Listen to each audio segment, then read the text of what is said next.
taken in that car accident? How could he allow my finances to fall apart in the way that they have? I've lost everything I've ever worked for. God, if you are love, then where is the love in my situation right now? How could you allow this to happen to me? And I want to share with you something that's taken me a long time to learn. I've been a Christian for many years now. But you see, I've begun to realize that God is working on an eternal perspective. You see, what God cares about most is not necessarily your comfort right now, right at this moment. He loves you. But he says, I care about how this story is going to turn out.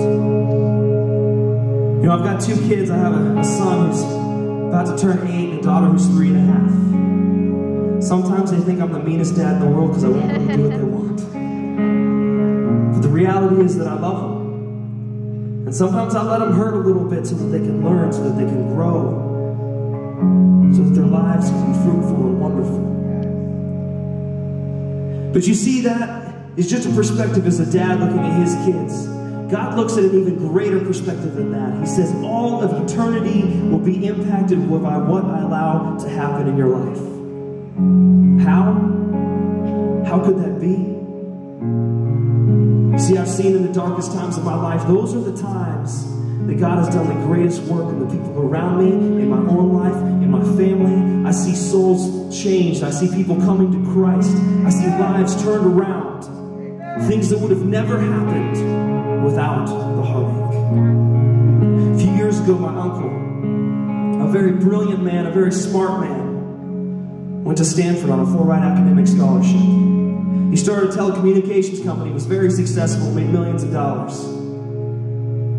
He was diagnosed with brain cancer. And I watched this man, a very strong man, a very brilliant man, I began to watch him wither away. They removed half of his face to try and get rid of the cancer. And I remember sitting at an Applebee's across the table from him, looking into his eyes as his tear ducts no longer, he couldn't keep himself from crying. The tear ducts would just continue to cause these constant tears to come down because he couldn't control it any longer.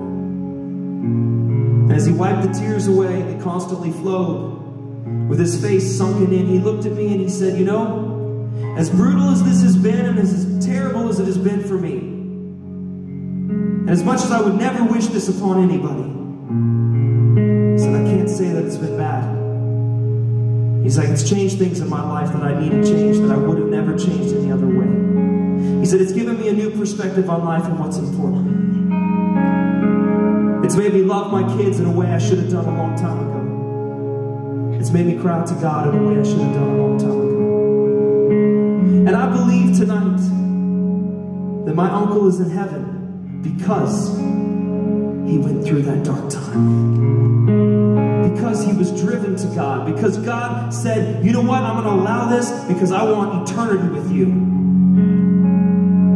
You see, I believe that God answers prayer all the time. Sometimes God does miracles. I pray for that. I believe in that, and I've seen him do it. But sometimes God answers our prayer with the answer of no. What do you do with that as a Christian? I want to give you an example in the Bible, what I think is probably the best example I've ever seen of God answering a prayer with the answer of no. You see there, Jesus in the garden, he prayed, God, take this away from me. Knowing he was about to go to the cross, he said, if there be another way, let's do this another way. And God looked at his son, whom he loved deeply, and he said, no. Why? Was it because he didn't love him? No, absolutely not. He said, for all of eternity, for the souls, for the rest of time, they need this to happen, for this story to turn out well. And he allowed Jesus to go to the cross, to pay that sacrifice for you and I, and he had to say no for the sake of the ending of the story.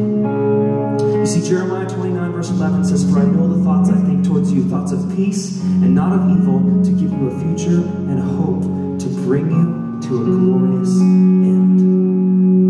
God is bringing out a work to bring us to an ending that we could have never dreamed.